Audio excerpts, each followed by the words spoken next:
धनंजय मुंडे दिल्लीत, राजीनाम्याचा निर्णय दिल्ली दरबारी, राजकीय दबाव वाढला.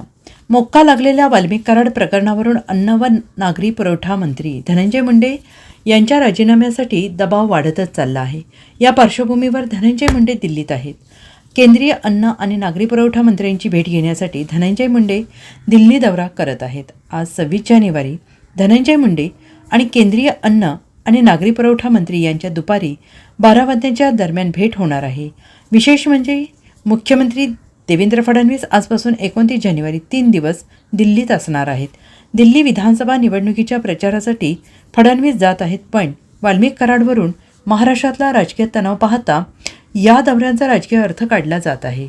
सामाजिक कार्यकर्त्या अंजली दमानिया यांनी सोमवारी अजित पवारांची भेट घेऊन धनंजय मुंडेंच्या राजीनाम्याची मागणी केली. त्यानंतर धनंजय मुंडे यांनी मुंबईत मंत्रिमंडळाच्या बैठकीनंतर देवेंद्र फडणवीस आणि अजित पवार या दोघांची भेट घेतली आणि त्यामुळे आता दिल्लीत धनंजय मुंडेंच्या राजीनाम्यावर काही निर्णय होणार का अशी चर्चा सुरू आहे.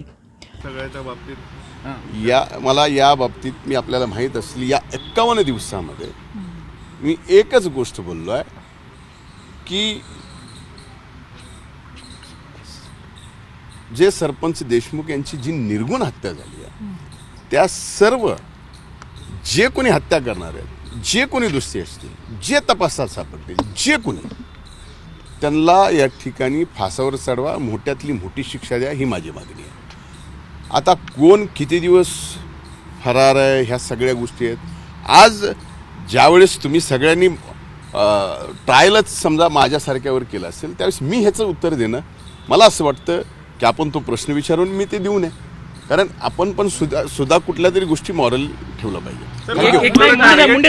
अंजली दमानिया तुमच्या राजीनाम्यासाठी आग्रही असताना अंजली दमानिया तुमच्या राजीनाम्यासाठी आग्रही आहेत, पण असं असताना संदीप क्षीरसागर म्हणतायत की वाल्मिक कराड तुमच्या जवळचे आहेत आणि तुम्ही देवेंद्र फडणवीस आणि अजित पवारांच्या जवळचे, मग तुमचा राजीनामा होणार नाही. आणि काल बैठकीत तुम्ही भूमिका आपली जी क्लिअर केली आहे तेही सांगा. राजीनाम्यावरती पहिलं तुम्ही सांगा. एका दिवसात राजीनामा का दिला नाही असं सुप्रिया सुळे देखील म्हणताय. आता या बाबतीमध्ये धनंजय मुंडे या सर्व गोष्टीमध्ये माननीय मुख्यमंत्री महोदयांना, माननीय उपमुख्यमंत्री महोदयांना कुठं जर दोषी वाटत असतील तर त्यांनी राजीनामा मागावा, राजीनामा देणार.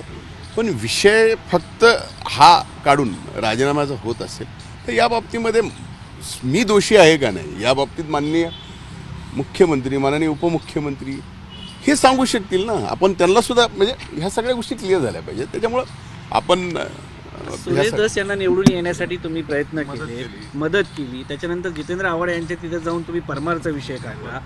निवडणुकीच्या काळामध्ये जे ज्या टीका केल्या ते सर्व लोक तुमच्या विरुद्ध उभे येऊन टाकलेले. मला पहिल्यांदा म्हणजे मला तुमचे आभार मानायचे की या सगळ्या गोष्टी तुम्ही अशा पद्धतीने मला विचारता, कारण 51 दिवस ज्या पद्धतीनं ट्रायल चालू आहे टार्गेट मी आहे.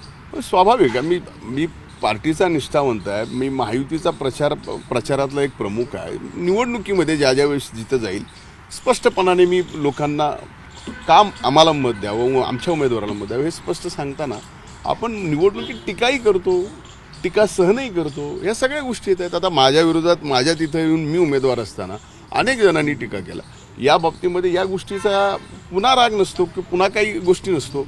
पण एक लक्षात घेण्यासारखी पहिल्यांदा गोष्ट आहे की ह्या आत्ता स्पष्ट होत आहेत की असं झाल्यानंतर हे माझ्या विरोधात प्रचाराला होते म्हणून असा विषय आत्ता होतोय.